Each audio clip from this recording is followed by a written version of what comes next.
어제 말씀에서 우리는 다윗의 전쟁과 승리에 대한 그런 말씀을 보았습니다. 다윗이 돈이 많은 암몬도 또한 힘이 센 장수가 있는 블레셋도 물리쳤습니다. 그 다윗과 함께하였던 또한 여러 용사들이 그들이 아무리 돈이 많고 힘이 세다 할지라도 하나님께서 물리치게 하셨음을 승리하게 하셨음을 알려주십니다.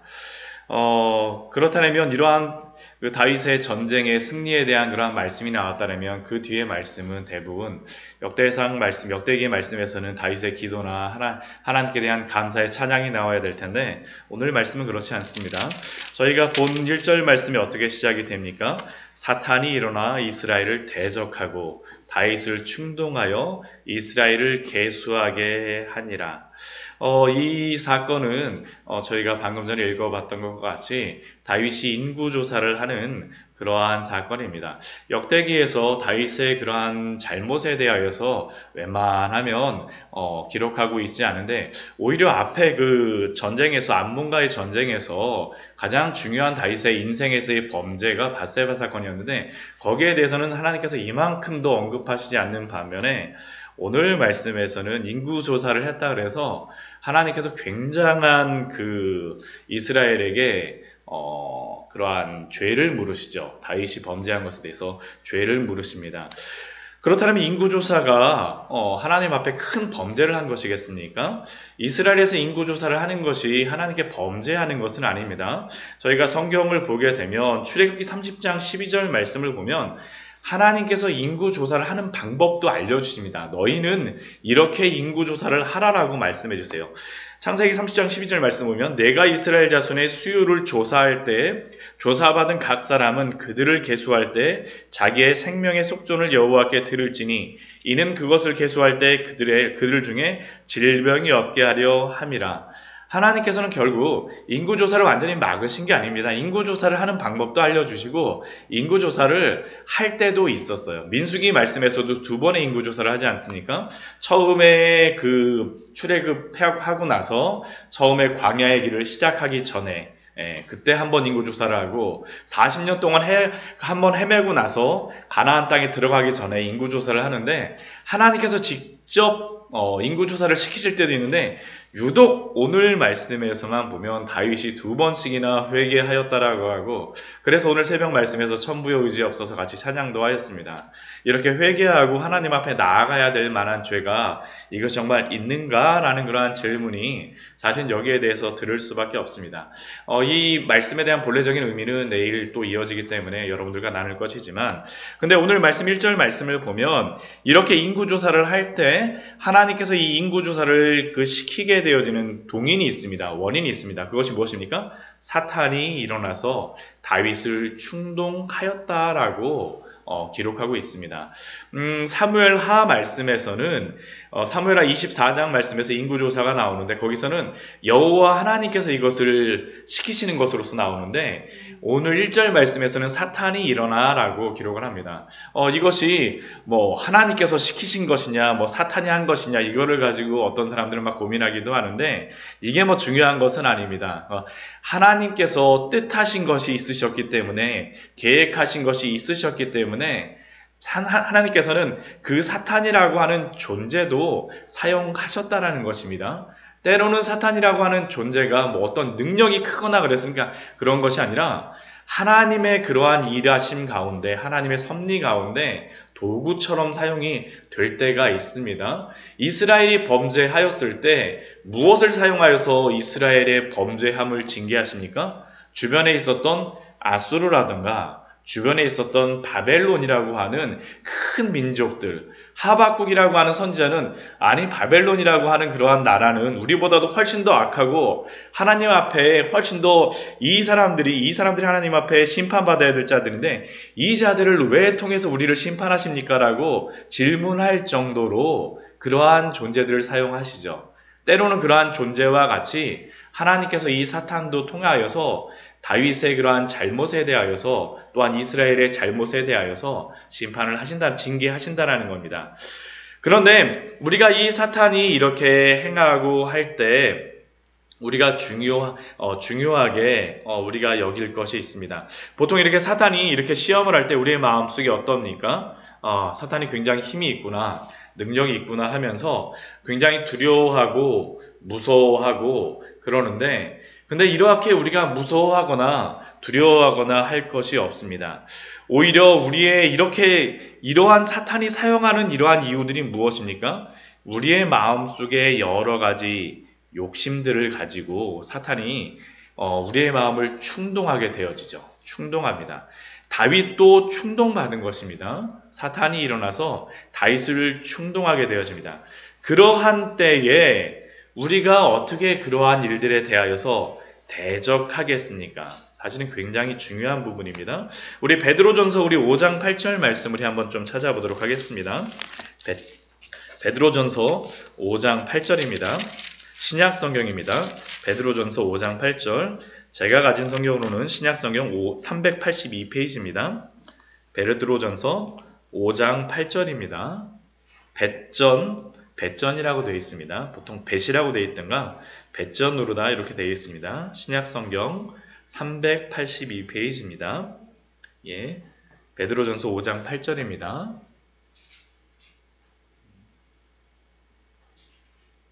네. 찾으셨으면 같이 한번 읽겠습니다. 근신하라 깨어라 너희 대적 마귀가 우는 사자같이 두루 다니며 삼킬 자를 찾나니. 이 대적이라고 하는 이름이 무엇이냐면 바로 사탄입니다. 사탄이 그 의미가 대적자라는 의미입니다.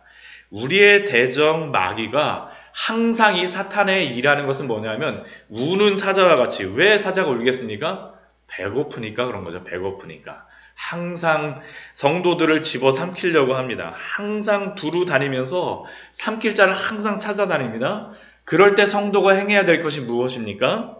근신하고 깨어 있으라라고 말씀하십니다. 근신하고 부지런하게 깨어 있어서 하나님 앞에 우리에게 주신 일을 감당하라는 것이죠.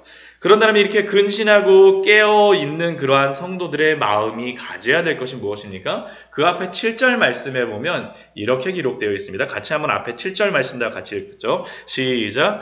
너희 염려를 다 주께 맡기라. 이는 그가 너희를 돌보심이라. 아멘. 사탄의 무기가 가장 중요한 무기가 무엇이냐면 거짓말입니다. 거짓말. 근데 거짓말을 가지고 올 때 대부분 우리의 마음속에 가지고 사용하는 것이 무엇이냐면 염려나 걱정을 가지고 우리를 넘어뜨립니다. 그러니까 우리는 그 염려나 걱정을 어떻게 됩니까? 다 주께 내어 맡기라라고 성경에서는 우리에게 말씀하여 주시죠. 우리의 모든 염려를 다 주께 내어 맡기는 것이 바로 근신하고 깨어있는 것입니다. 우리에게 기도하라고 말씀하시는 것이죠. 기도하며 염려를 다 주께 맡기면 주께서 돌보아 주시겠다라는 약속이 그 안에 있습니다. 또 9절 말씀에서는 또한 이렇게 말씀하십니다. 또 뒤에 9절 말씀입니다. 같이 한번 읽겠습니다. 너희는 믿음을 굳건하게 하여 그를 대적하라. 이는 세상에 있는 너희 형제들도 동일한 고난을 당하는 줄 알미라. 심지어는 다윗도 동일한 고난을 당한 것입니다. 우는 사자와 같이 다니면서 다윗조차도 충동하지 않습니까? 근데 그러한 때 어떻게 됩니까? 너희는 믿음을 굳건하게 하여, 굳건하게, 마음을 굳건하게, 염려를 주께 다 내어 맡기고 근신하고 깨어서 다 주님 앞에 맡기면서 그를 대적하라고 말씀하십니다. 말씀과 기도로 우리가 거룩하게 되어지는 것입니다. 또 다른 방법이 있지 않습니다. 사탄이 거짓말을 가지고 올 때 염려가 아닌 것을 가지고 염려로 만들 때도 있고요. 실제로 다 염려인 것은 이만한 것을 얼마나게 만듭니까? 이만하게 만들어요. 감당하지 못할 만하게 만듭니다. 그러한 때에 근신하며 깨어있으라고 성경은 우리에게 말씀합니다. 근데 다윗은 어떻게 합니까? 근신하고 깨어있지 못했다라는 것입니다. 사탄에게 충동을 받았다라는 것이죠. 그래서 다윗이 행한 것이 무엇이었습니까? 그 뒤에 보게 되면 실제로 다 이 인구조사를 하게 됩니다. 다윗이 요압과 그 백성의 지도자들에게 무엇이라고 얘기하면 가서 브엘세바로부터 단까지 이스라엘을 계수하고 돌아와서 내게 고하라라고 이야기합니다. 여기서 이야기하는 브엘세바하고 단은 어디냐면 브엘세바는 이스라엘의 가장 남쪽 끝이고 다는 북쪽 끝입니다. 그러니까 북쪽 끝부터 남쪽 끝까지 우리나라로 치면 무엇이겠습니까? 한라부터 백두까지. 뭐 지금으로 우리나라 통일이 안 된 나라로 따지면 한라부터 뭐 휴전선까지 다 다니면서 인구 조사를 하라고 이야기를 한 겁니다. 그리고 그 말대로 요압이 이렇게 행하는데 사실은 요압의 마음속에 그것을 원하지 아니하였습니다. 그래서 3절 말씀을 보면 여호와께서 그 백성을 지금보다 100배나 더하시기를 원하나이까? 오히려 다윗에게 질문을 하죠. 내 주 왕이여, 이 백성이 다 주의 종이 아닙니까? 하나님이 다 주셨는데 왜 그렇게 하세요? 저희가 이전에 암몬도 이기고 블레셋도 이기고 하나님이 이기게 하셨는데 왜 믿음에서 떠나서 그렇게 하십니까? 라고 오히려 요압이 다윗에게 그렇게 질문합니다. 그리고 이 일은 하나님께 범죄함이 아닙니까? 라고 다윗에게 요압이 질문을 하죠. 근데 다윗의 그러한 반응이 무엇이었습니까? 평소 같으면 다윗이 이때 회개해야 되는데 어떻게 합니까?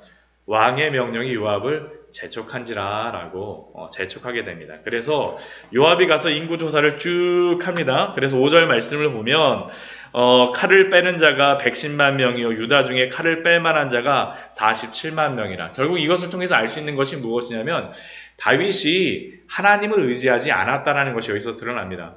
인구조사를 해갖고 조사한 것이 무엇이었습니까? 칼을 뺄 만한 자가 누구인가를 알고 싶었다는 것이죠.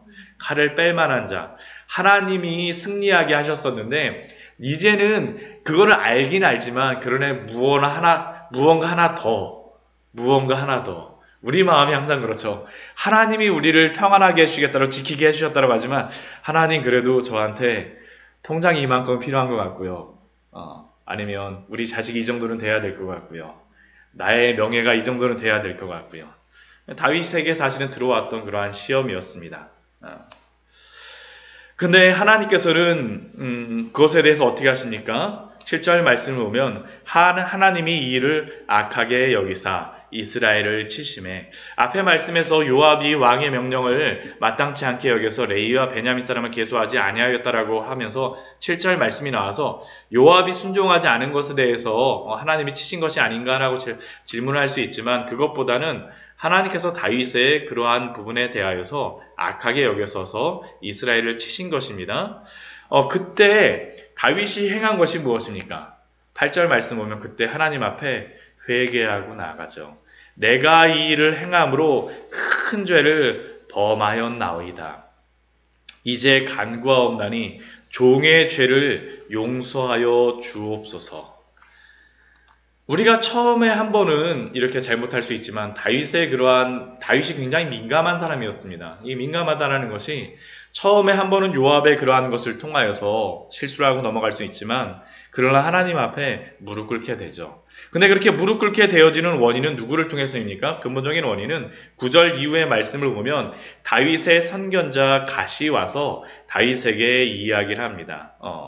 그리고 그 다윗의 선견자가 와서 다윗에게 이야기할 때 세 가지의 그러한 것을 선택하도록 하죠. 첫 번째가 무엇입니까? 3년 동안 기근이 일어나든지 석 달 동안 적군에게 패해서 막 쫓겨다니든지 아니면 세 번째는 여호와의 칼 곧 전염병이 사흘 동안 이 땅에 유행하여서 심판을 받든지. 여러분 같으면 어떤 것을 선택하시겠습니까? 다 마음에 들지 않죠. 저희 같으면 어떤 것도 원하지 않습니다. 이것만은 이거 절대 마음에 안 들어요. 좀 더 쉬운 거 없으세요 하고 옵션을 하나 저희가 더 하나님 앞에 제안하고 싶은데 다윗은 그렇지 않습니다. 13절 말씀 보면 내가 공경에 빠졌도다. 여호와께서는 긍휼이 심히 크시니 내가 그의 손에 빠지고 사람의 손에 빠지지 아니하기를 원하노라. 다윗은 자신의 범죄에 대하여서 하나님 앞에 인정합니다. 그리고 대신 다윗이 구하였던 것은 무엇입니까? 내가 공경에 빠졌지만 사람의 손에 빠지는 것이 아니라 여호와 하나님의 손에 빠지는 것을 선택하겠노라. 왜 그것을 선택합니까? 여호와 하나님께서 긍휼이 심히 크시기 때문입니다. 사람의 손은 잔인하고 사람의 손은 용서가 없을지 모르지만 여호와 하나님께서는 긍휼이 심히 크시기 때문에 다윗의 시편을 보게 되면 여호와 하나님을 사랑한다라고 직접 고백하였던 사람은 다윗이 거의 처음입니다. 구약 성경을 보게 되면. 왜 그렇습니까? 다윗이 하나님에 대한 그러한 마음이 유별났다라는 것이죠. 유별난 것이 아니라 하나님을 아버지로 아는 그러한 사람이었습니다. 하나님이 긍휼이 크신 분으로, 정말로 나의 죄를 용서하여 주시는 분으로, 왜 하나님께서 우리에게 때로는 징계도 내려주시고 다윗이 잘못했을 때 이렇게 다윗에게 이러한 징벌에 대해서 말씀하시니까 다윗을 사랑하시기 때문입니다. 긍휼이 크시다라는 것은 사랑하시기 때문에. 우리가 자녀가 잘못하면 어떻게 합니까? 혼내죠. 왜 혼냅니까? 미워서 혼내는 것이 아니라 사랑하기 때문에. 그러나 그 사랑을 혼내는 것도 어떻게 합니까? 우리가 긍휼히 여기는 마음으로 혼내지 않습니까? 이러한 말씀에서 우리 히브리서 15장 말씀에서는 이렇게 말씀합니다. 우리 히브리서 말씀, 하나님께서 우리를 징계하시는 그러한 방법에 대하여서 우리가 또한 이 새벽에 또한 한번 좀 봤으면 좋겠습니다. 히브리서 12장 말씀입니다.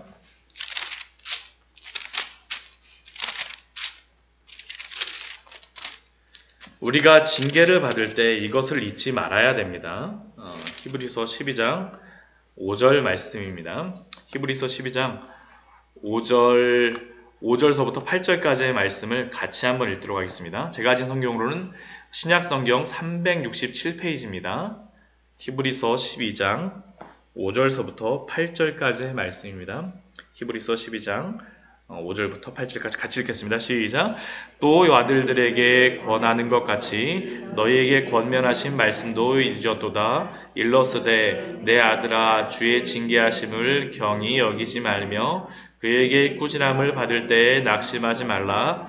주께서 그 사랑하시는 자를 징계하시고 그가 받아들이시는 아들마다 채찍질하심이라 하였으니 너희가 참음은 징계를 받기 위함이라. 하나님이 아들과 같이 너희를 대우하시나니 어찌 아버지가 징계하지 않는 아들이 있으리요? 징계는 다 받는 것이거늘 너희에게 없으면 사생자요 친아들이 아니니라. 하나님이 사랑하는 자녀에게 징계하시는 것은 의미가 틀립니다. 하나님을 믿지 않는 자들에게 벌을 내리시는 것은 그들의 잘못에 대하여서 심판하시는 것이지만, 그것은 심판이지만 하나님이 사랑하는 자들에게 대하여서는 그것이 무엇입니까? 징계입니다. 징계. 이게 너무나도 엄연히 틀립니다. 엄연히 틀리는 거예요. 엄연히 틀린 겁니다. 하나님께서 사랑하시기 때문에, 내 아들이기 때문에 징계 여기는 거고 꾸지람을 내리시는 겁니다. 그러니까 5절 말씀에서 무엇이라고 말씀하니까? 낙심하지 말라. 낙심하지 말라. 징계하시지 않으면 아들이 아니라는 겁니다. 오히려 징계하시는 것이 아들이고, 그 징계를 통하여서 하나님 앞에 돌아오기 위하여서 내리시는 거죠. 11절 말씀을 보면, 12장 11절 말씀을 보면, 히브리서 12장 11절 말씀을 보면 그 목적을 이렇게 말씀합니다. 같이 읽겠습니다. 무릇 징계가 당시에는 즐거워 보이지 않고 슬퍼 보이나 후에 그로 말미암아 연단받은 자들의 의와 평강의 열매를 맺게 하시느니라. 아멘. 하나님께서 징계를 내리시는 이유는 결국 그 아들로 하여금 하나님을 닮게 하기 위하여서입니다. 그 닮게 하는 그 열매가 무엇으로 나타납니까? 의와 평강의 열매로 나타나는 거죠. 우리의 마음 속에서 의와 평강의 열매를 나타내기 위해서, 우리가 아버지가 자녀를 낳았는데 자녀가 아버지를 하나도 안 닮으면 어떻게 합니까? 문제가 있습니다. 예전에 우리나라 소설이 있었죠. 아버지 발가락을 닮았다. 뭐 그런 소설이 있었었는데, 하나님은 우리에게 발가락 정도만 닮기를 원하시지 않으세요. 하나님의 모든 것들을 닮기를 원하십니다. 하나님의 그 거룩하심, 하나님의 그 의로우심, 하나님의 그 평안을 우리 안에서 누리게 하기를 원하십니다. 징계를 통하여서라도 누리게 하기를 원하시는 것이죠. 오늘 말씀이 바로 그것입니다. 다윗에게 징계를 내리심은 이스라엘 백성 다윗으로 하여금 하나님의 나라로서 세우시기 위하여서, 물론 그것이 굉장히 힘듭니다. 우리 14절 말씀을 보면 이스라엘 백성에게 전염병이 내려서 7만 명의 사람이 죽게 되어집니다. 또한 이렇게 죽는 것을 볼 때 여호와의 사자가 15절 말씀 보면 여부스 사람 오르난의 타작마당 곁에 선 것을 다윗은 봅니다. 이것이 얼마나 두려웠겠습니까? 그들에게.